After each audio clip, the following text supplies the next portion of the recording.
Good morning students. Civics का chapter 4 complete हो गया था, अंडरस्टैंडिंग लॉज। ठीक है, आज हम इसकी एक्सरसाइज देखेंगे। Write in your own words what you understand by the term of rule of laws. In your response include the fictitious or real examples of a violations of the rule of law. देखिए, rule of law से क्या समझते हैं, कानून का जो शासन होता है, इससे आप क्या समझते हैं, और इसके अंदर अपने जो वर्ड्स हैं उनको इंक्लूड करते हुए बताना है, और किस तरह की जो फेशिटियस मतलब किस तरह का कल्पना या झूठा है या फिर कितना सही है, जो रूल ऑफ लॉ है वो कितना सही है कितना गलत है, किस तरह से ये लागू किया जाता है और लोग इसको कितना मानते हैं। ठीक है, तो ये सब जो है वो चीज़ें आपको आंसर में बतानी है अपने व्यूज़ के साथ में। देखिए, रूल ऑफ लॉ का मतलब तो वैसे ये होता है कि कानून जो होती है ना वो सबके लिए लॉ बनाती है। ठीक है, सबके लिए कानून बनाते हैं गवर्नमेंट। ठीक है, और ये जो गवर्नमेंट के जो रूल्स हैं, जो लॉज हैं, वो सबको इक्वली मानने पड़ते हैं और सारे जो लोग हैं उनके लिए इक्वली ट्रीटेड किया जाता है। ठीक है,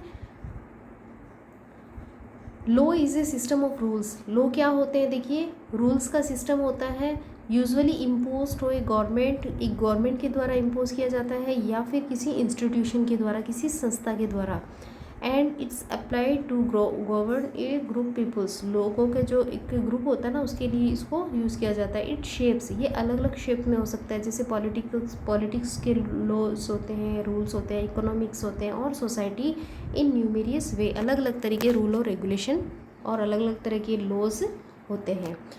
द मोस्ट कॉमन एग्जाम्पल देना है इसके अंदर, the violations of the rules of law can be seen on the roads. की किस तरह से जो है ना वायलेंस किया जाता है, उसको उल्लंघन किया जाता है, जो रोड मतलब जो रोड के लिए जो लॉ बना हुआ है ना कानून, उस पर मोटरिस्ट एंड पेड्रिस्टियंस, जो वाहन चालक जो, ठीक है, गाड़ियाँ वगैरह चलाते हैं वो, और पेड्रिस्टियन का मतलब होता है पैदल चलने वाले, do not follow the traffic rules.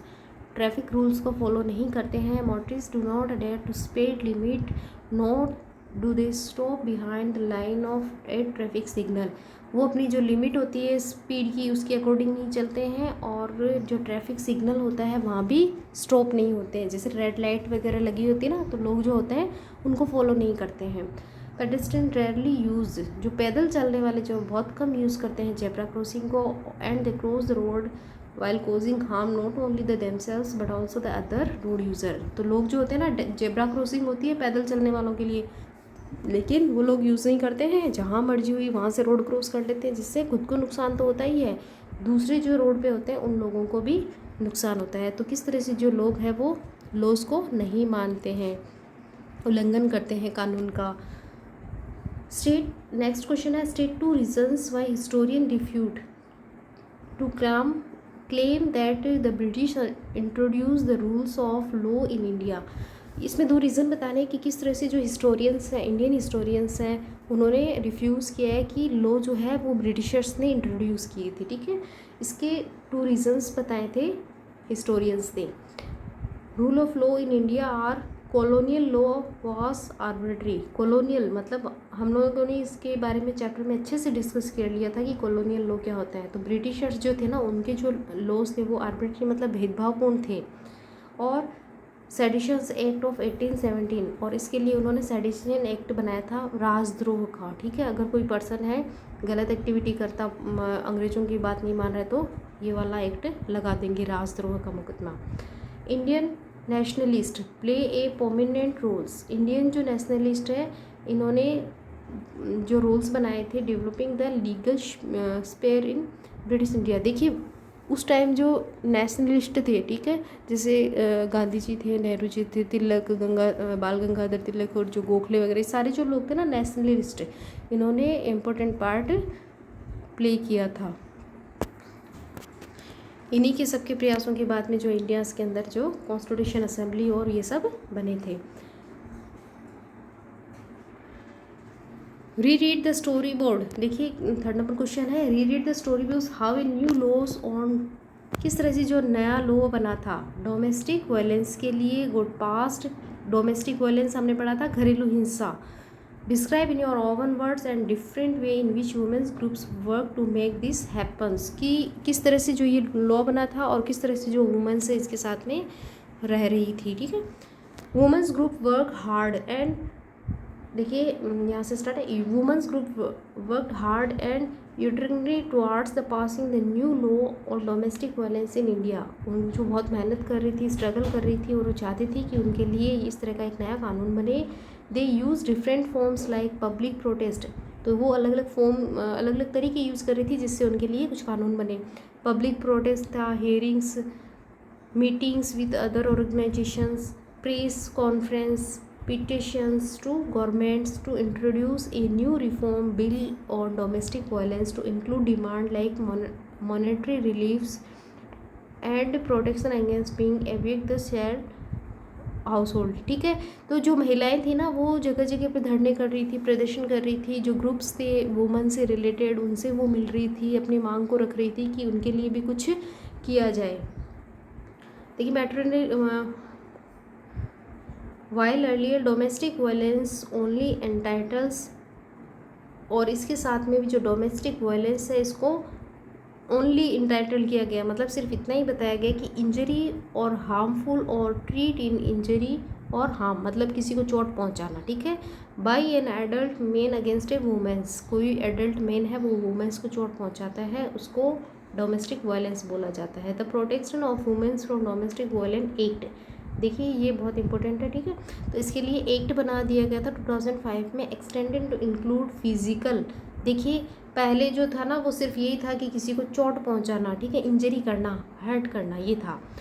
लेकिन जब 2005 के अंदर जब ये लॉ बन गया, कानून बन गया, तो इसके अंदर क्या क्या इंक्लूड हो गया? फिजिकल, किसी को मार पिटाई करना, इकोनॉमिकली किसी को चीट करना, सेक्सुअली, वर्बली किसी को गलत बोलना, ठीक है, किसी महिला है उसको अपशब्द कहना भी अकॉर्डिंग टू लॉ ये गलत है। और इमोशनल एब्यूज़, इमोशनल ब्लैकमेल करते हैं ना महिलाएं होती है, वो जल्दी किसी की बात को मान लेती है, तो इस तरह की अगर घटनाएं होती है तो वो सारी की सारी डोमेस्टिक वायलेंस के अकॉर्डिंग आती है, और इसके लिए कानून बना हुआ है और कोर्ट के अंदर फिर उनको सजा हो सकती है। ठीक है, नेक्स्ट जो चैप्टर है, next question, they also begin fighting for greater equality on wanted to change. ठीक है, and idea of law from a set of rules that they were forced to obey. देखिए जो लोग थे ना वो किस तरह से उनको, देखिए वो लोग लड़ रहे थे, बिगेन कर मतलब फाइटिंग स्टार्ट कर रहे थे, किस लिए? इक्वलिटी के लिए। वो चाहते थे कि उनके लिए कुछ अलग जो है वो लॉज बने। ब्रिटिशर्स जो थे उनके लॉ को मानने के लिए वो फोर्स थे, अब्यूज़, उनको ज़बरदस्ती ब्रिटिशर्स की जो आज्ञा थी उसको मानना पड़ता था, उनके जो नियम है उनको फॉलो करना पड़ता था। Law is including idea of justice. तो इस तरह के जो है इंडियाज़ के लिए, इंडियन जो लोग थे ना उन्होंने किस तरह अपने लिए नए कानून की मांग की थी, डिमांड की थी। This line refers to protest of Indian nationalist against the violence of the rule of law by British authorities. ठीक है, ये जो था ना, ये जो लाइन्स आई थी बिगिन फाइटिंग टू ग्रेटर, तो ये किसके लिए थी? कि ब्रिटिश जो रूलर्स थे, ब्रिटिश जो अथॉरिटी थी वो इंडियंस नेशनलिस्ट जो थे ना उनके लिए वायलेंस कर रही थी, उनको परेशान कर रही थी। Indians were discriminated against their own country, भारतीय जो थे उनको अपने ही देश के अंदर भेदभाव का शिकार होना पड़ता था, गलत व्यवहार होता था उनके पास, उनके साथ में। British colonist and the selection act 1807 was most prolific example of the breach of the rules of law. This act was demonstrate against by Indian freedom fighter. ये देखिए राजद्रोह का जो केस था 1870 के अंदर, ये था राजद्रोह, अपने देश के खिलाफ जाना। ठीक है, तो ब्रिटिशर जो थे ना उन्होंने इंडियंस के ऊपर ये लगा दिया कि अगर आप इस तरह कोई भी एक्टिविटी करोगे जो हमारे अपोजिट में आएगी तो हम आपको सज़ा देंगे। तो लोग जो थे ना फ्रीडम फाइटर, उन्होंने काफ़ी इसका विरोध किया। Fighter in favour of A more just state of rules based on idea and equality. और वो जो फ्रीडम फाइटर थे वो चाहते थे कि उनके लिए इक्वलिटी के हिसाब से आइडियल जो रूल्स बने।